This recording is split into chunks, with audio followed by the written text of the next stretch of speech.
Students இப்போ நம்ம exercise 1.3ல 5th some பார்ப்போம். 4th சம் ஹோம்ஒர்க் சம் அதை நீங்கள் ட்ரை பண்ணி பார்த்து தெரியலைன்னா நான் செஞ்சு போகிறேன். இது உங்களுக்கு நடக்கும். ஆனால் அது ரொம்ப சிம்பிளானது தான். ஓகேவா? தெரியலைன்னா நான் உங்களுக்கு தெளிவாக சொல்கிறேன். இப்போ பார்த்தீங்கன்னா இந்த கொஸ்டினில் பார்த்தீங்கன்னா let f of x equal to 2x plus 5 அப்படின்னு கொடுத்துருக்கு. Let f of x equal to 2x plus 5. If x not equal to 0, then find f of x plus 2 minus f of 2 divided by x. இதோட value என்ன அப்படின்னு கண்டுபிடிங்க அப்படின்னு சொல்லிட்டாங்க. நம்ம வழக்கம் போல என்ன பண்ணுவோம், கொடுத்துருக்கத given எடுத்துருக்கீங்க, சொல்யூஷன் போட்டு given என்ன கொடுத்துருக்கு, f of x is equal to 2x plus 5 அப்படின்னு கொடுத்துருக்கு. 2x plus 5. அதுல என்ன சொல்லிருக்காங்க, x not equal to 0, x வந்து 0வா இருக்காது. ஓகேவா? x வந்து 0வா இருக்காது. இப்போ நமக்கு இந்த இதுல என்ன கொடுத்திருக்காங்க, ஃபைண்ட் என்ன கண்டுபிடிக்க சொல்லிருக்காங்க, f of x plus 2 minus f of 2 divided by x. இதான் நம்ம கண்டுபிடிக்க வேண்டியது. அவ்வளவுதானே? அப்போ நம்ம பாருங்க, இந்த f of x plus 2 இருக்கு பாத்தீங்களா, இந்த f of x plus 2 முதல்ல கண்டுபிடிங்க. இந்த f of x ல x plus 2 அப்ளை பண்ணுங்க.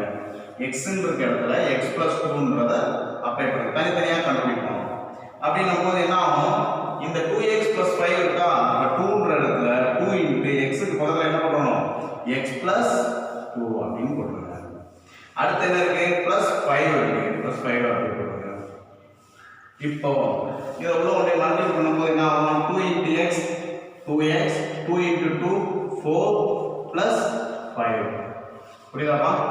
2x மல்டிப்ளை பண்ணா 2x 2 into y மல்டிப்ளை பண்ணா 4 5 அப்படியே இருக்கும். இப்போ 2x 5 plus 4 9. அப்ப f of x plus 2ன்றது என்ன கிடைச்சிருக்கு, 2x plus 9 அப்படின்னு கிடைச்சிருக்கு. புரியுதாது? புரியுதாப்பா? ஃபர்ஸ்ட் ஒன் கண்டுபிடிச்சோம். அடுத்து என்ன இருக்கு, f of 2 ன்னு இருக்கப்பா, அத பாருங்க, f of 2. அப்ப f of 2 கண்டுபிடிக்கணும்னாவே இதுல x க்கு பதிலா இந்த 2x plus 5 இருக்குல, அதுல x க்கு பதிலா 2 கொடுத்துருங்க. plus 5. 2 plus 2 into 2 4 4 plus 5. அப்ப 4 plus 5 is equal to 9. அப்ப f of 2 என்னமா 9. இப்போ மேல ரெண்டுமே கண்டுபிடிச்சோம், x க்கு x தான். அப்ப டைரக்டா அந்த இத அப்ளை பண்ணிடலாமா? ஈக்குவேஷன் என்ன क्वेश्चन கொடுத்திருக்கு, f of x plus 2 minus f of 2 divided by x. அப்ப நமக்கு இந்த ரெண்டு வேல்யூமே நம்ம கண்டுபிடிச்சு வச்சிருக்கோம். 2 f of x plus 2 என்னமா கண்டுபிடிச்சோம், 2x plus 9 கண்டுபிடிச்சோமா? அப்ப இத அப்ளை பண்ணுங்க, 2x plus 9. நடுவுல என்ன இருக்கு, மைனஸ் சிம்பல் இருக்கு, மைனஸ்.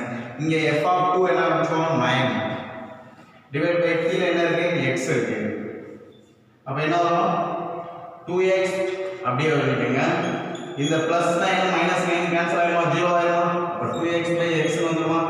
அப்ப மேல ஒரு x கீழ ஒரு x கேன்சல் ஆயிடுமா. ரிமைனிங் என்ன இருக்கு, 2. அப்ப இதோட ஆன்சர் என்னது, கடைசில முடிக்கும் போது எப்பவுமே क्वेश्चन எழுதி x plus 2 minus f of 2 divided by x is equal to 2. புரியுதாப்பா? ரொம்ப சிம்பிளான ஒண்ணு. ஃபங்க்ஷன் ஒரு f of x ன்னு ஒரு கொடுத்துட்டாங்க, ஃபங்க்ஷன் கொடுத்துட்டாங்க, 2x plus 5 x not equal to 0 கொடுத்தாங்க. இத கண்டுபிடிக்க சொல்லிருக்காங்க. அப்ப நம்ம இத ஒவ்வொன்றையும் தனித்தனியா f of x plus 2 எடுத்து செய்றோம். x க்கு பதிலா f of x க்கு பதிலா x plus 2 ன்னு அப்ளை பண்றோம். அப்ளை பண்ணும்போது 2x plus 9 கிடைக்குது. அடுத்ததா இருக்கக்கூடிய மைனஸ் எடுத்துக்கூடிய f of 2 இருக்கு. f of 2 நான் x க்கு பதிலா 2 ன்னு அப்ளை பண்ணும்போது 9 கிடைக்குது. அப்புறம் அந்த ஃபுல் டேர்ம்ல இத கொண்டு வந்து அப்ளை பண்ணும்போது இதுக்கு பதிலா 2x plus 9, இந்த f of 2 க்கு பதிலா ஒரு 9 நடுவுல மைனஸ் சிம்பல் இருக்கு, கீழ x இருக்கு. 9 9 கேன்சல் ஆயிடுச்சுனா 2x இருக்கும். 2x by x x x cancel ஆயிடுச்சுனா 2 வரும். புரியுதா பாரு? ரொம்ப சிம்பிளான 2 மார்க் கேட்கக்கூடிய ஒரு 2 மார்க், இம்பார்ட்டன்ட் 2 மார்க். ஓகேவா? புரியுதா? ஓகே.